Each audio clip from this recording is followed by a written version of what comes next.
राधे राधे दोस्तों, आइए चैत्र मासिक शिवरात्रि 2023 का शुभ मुहूर्त है। पंचांग के अनुसार चैत्र माह के कृष्ण पक्ष की चतुर्दशी तिथि 20 मार्च 2023 को सुबह 4:55 पर शुरू हो रही है।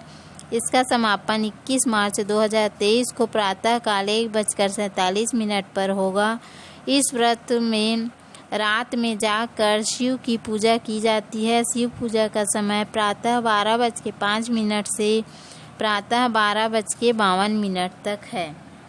आइए इसकी पूजा विधि जानते हैं। इस माह में 21 तारीख को मासिक शिवरात्रि है, तो 21 तारीख की सुबह सूर्योदय से पहले उठें और स्नान करें, साफ कपड़े पहनें और पूजा स्थल को गंगा जल से शुद्ध करें। अब गंगा जल, दूध, दही और शहद से भगवान शिव को स्नान कराएं।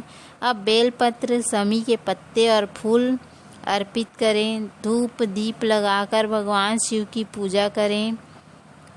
पूजा के दौरान ओम नमः शिवाय मंत्र का जाप करें। मीठे फल और मिठाई का भोग लगाएं। शिव चालीसा का पाठ करें। पूजा के बाद प्रसाद का वितरण जरूर करें। शिव पुराण के अनुसार एक समय में चित्रभानु नामक शिकारी शिकार करने अपने परिवार का पालन पोषण करता था। उस पर साहूकार का कर्ज था। समय में कर्ज न चुका पाने के कारण साहूकार ने उसे बंदी बना लिया।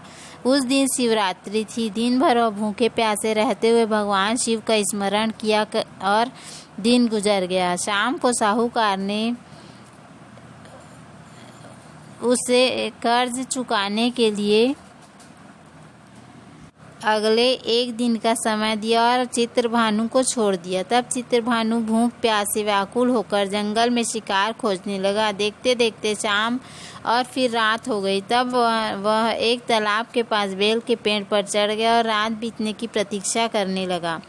उस बेल के पेड़ के नीचे शिवलिंग था। चित्रभानु अनजाने में बेलपत्र तोड़कर नीचे गिरा रहा था, जो शिवलिंग पर गिर रहे थे। इस प्रकार संयोगवश वह दिन भर भूखा प्यासा रहा, जिससे उसका व्रत हो गया और शिवलिंग पर बेलपत्र गिरने से उसकी शिव आराधना भी हो गई।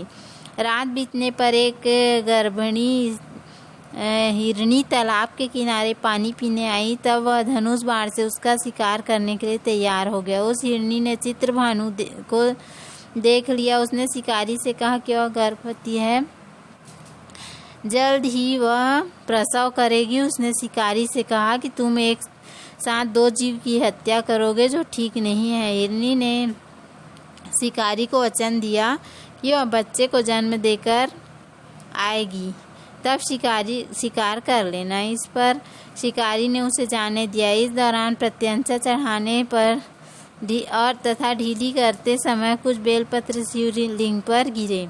इससे प्रथम पहर की पूजा हो गई।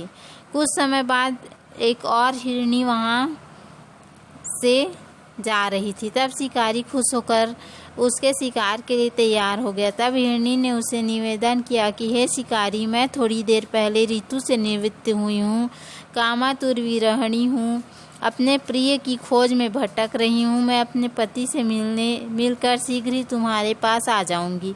तब शिकारी ने उसे जाने दिया। चित्रभानु शिकार न कर पाने से चिंतित था। रात्रि का आखिरी प्रहर बीत रहा था। इस बार भी कुछ बेलपत्र टूटकर शिवलिंग पर गिरे, जिससे दूसरे प्रहर की भी पूजा हो गई। तभी एक दूसरी हिरनी बच्चों के साथ वहां से जा रही थी। तब चित्रभानु ने उसका शिकार करने का निर्णय कर लिया। तब हिरनी ने उससे कहा, हे शिकारी, मैं इन बच्चों को इनके पिता के हवाले करके लौट आऊंगी। इस समय मुझे मत मारो।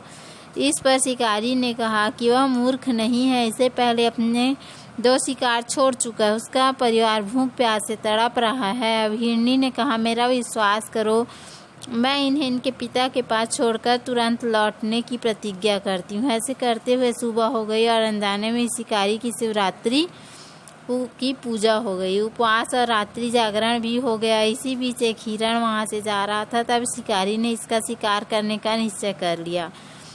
तब चित्रभानु को प्रत्यंचा चढ़ाए देखकर उस हिरण ने निवेदन किया कि यदि तुमने मेरे से पहले 3 हिरनी और उनके बच्चे का शिकार कर लिया हो तो उसे भी मार दो, ताकि उसके वियोग में दुखी ना होना पड़े। अगर उसको जीवन दान दिया है तो कुछ समय के लिए भी उसे जीवन दान दे दे, उनसे मिलकर वह दोबारा यहाँ आ जाएगा। हिरण की बातें सुनकर शिकारी के मन में रात का पूरा घटनाक्रम सामने आ गया। उसने सारा घटनाक्रम हिरण को बताया। तब हिरण ने कहा कि वे तीनों हिरणी उसकी पत्नियां हैं। जिस प्रकार वे तीनों प्रतिज्ञाबद्ध होकर गई हैं, उसकी मृत्यु से वे अपने धर्म का पालन नहीं कर पाएंगी। जिस प्रकार तुमने उस पर विश्वास करके उन्हें जाने दिया, वैसे ही उसे भी जाने दो। वह अपने परिवार के साथ जल्द ही यहाँ उपस्थित हो जाएगा। चित्रभानु ने उसे जाने दिया और शिवरात्रि व्रत और पूजा होने से उसका मन निर्मल हो गया। उसके अंदर भक्ति की भावना जागृत हो गई। कुछ देर बाद वह हिरण अपने दिए वचन के कारण अपने परिवार के साथ शिकारी के सामने उपस्थित हो गया। उन जीवों की सत्यता, सात्विकता एवं प्रेम भावना को देखकर चित्रभानु को आत्मग्लानि हुई। उसने हिरण परिवार को जीवन दान दे दिया। अनजाने में ही सही शिवरात्रि का व्रत करने से चित्रभानु को मोक्ष मिला। मृत्यु के बाद शिवगण उस शिकारी को शिवलोक ले गए।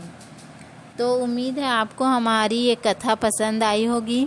यदि हमारा वीडियो पसंद आए तो वीडियो को लाइक करें, चैनल को सब्सक्राइब करें। धन्यवाद। राधे राधे।